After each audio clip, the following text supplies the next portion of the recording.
Hey, everybody.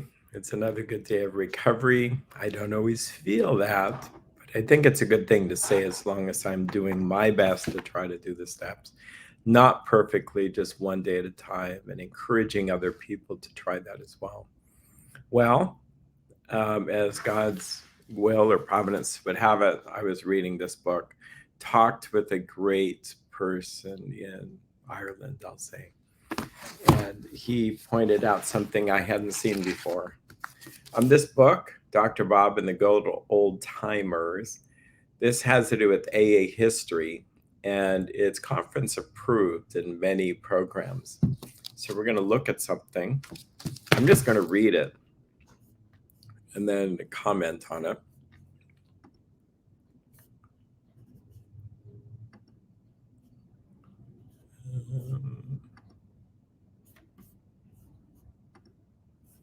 So on page 130, and this is Dr. Bob and the Good Oldtimers. This had to do with how AA history was. And they're talking about money problems and Dr. Bob's situation. He was struggling financially. He was working like 10-hour days helping other alcoholics. And there was a gentleman named Frank Amos who they got involved to do a report. So if you look online, you'll see Frank Amos's report on AA. And he interviewed a number of people.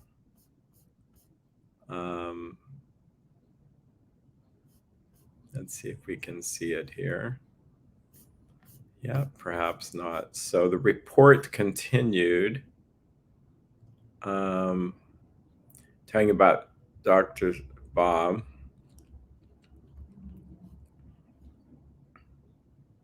It says Frank Amos also reported on Henrietta Seiberling's unstinted admiration of Dr. Smith and his entire group who would follow him, as well as of the T. Henry Williamses. That's always fun. Who had become so impressed with the work of Smith and his associates that they turned over their home to him twice a week for religious and social gatherings. Mr. Amos said that the alcoholic group comprised of some 50 men and I believe 2 women, former alcoholics, all considered practically incurable by physicians who had been reformed and so far have remained teetotalers. In meeting with a number of the men, their wives, and in some cases their mothers, Mr. Amos heard varying stories, many of them almost miraculous.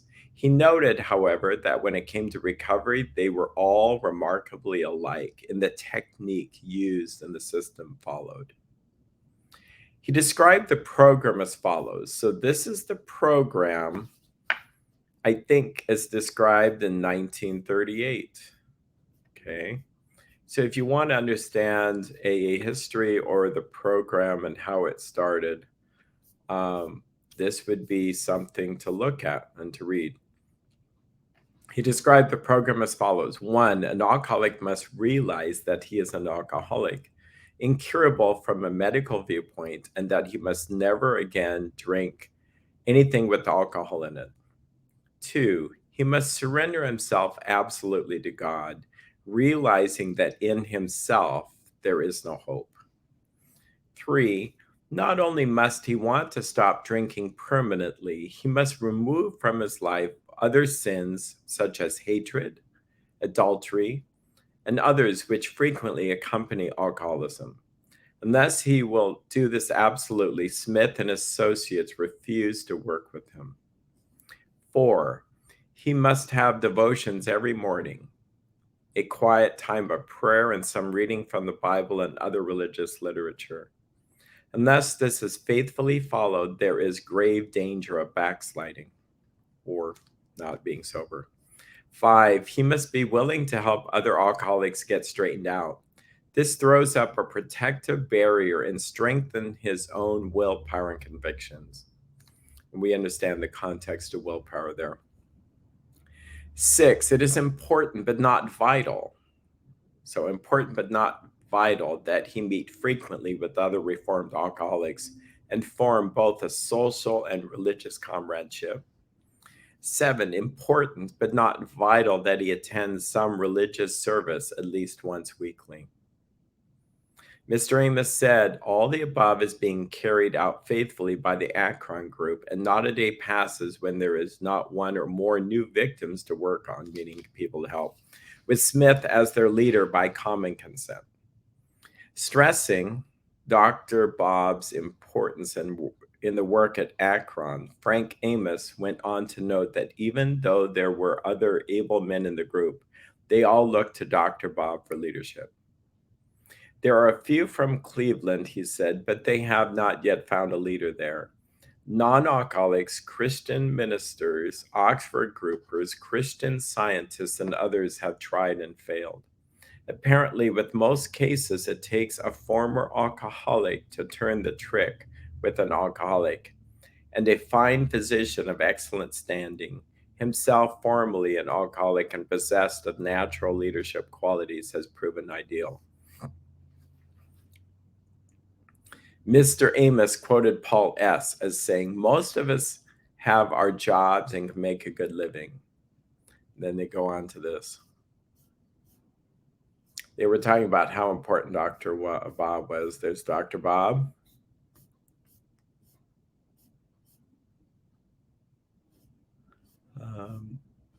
This you might find fascinating.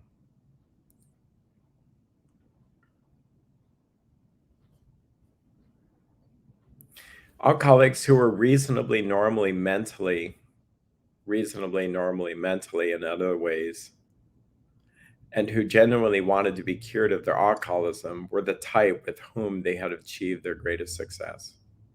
Mr. Amos said, on the other hand, alcoholics who were mentally defective or who were definitely psychopathic had proven very difficult problems, and so far the percentage of cures have been very low in these cases. You know, compare and contrast this with there are those who have mentally problems, but we find that many of them do recover if they have the capacity to be honest. This is page 58, the AA book. So they ran into that.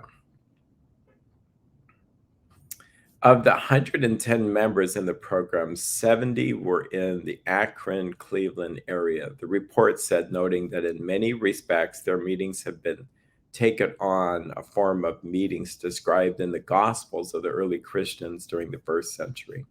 Fascinating. There are several interesting implications in the report.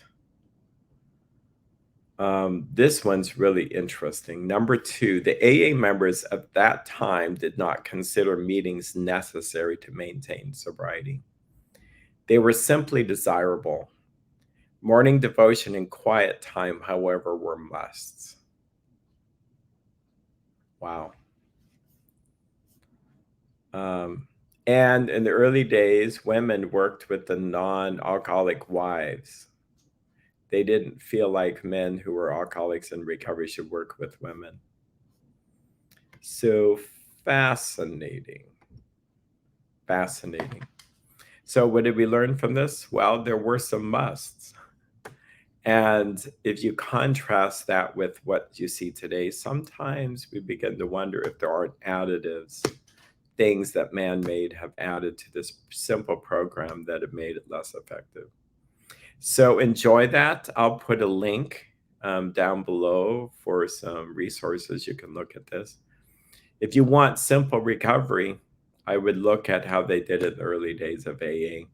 Keep the program simple. Take care. Have a great day.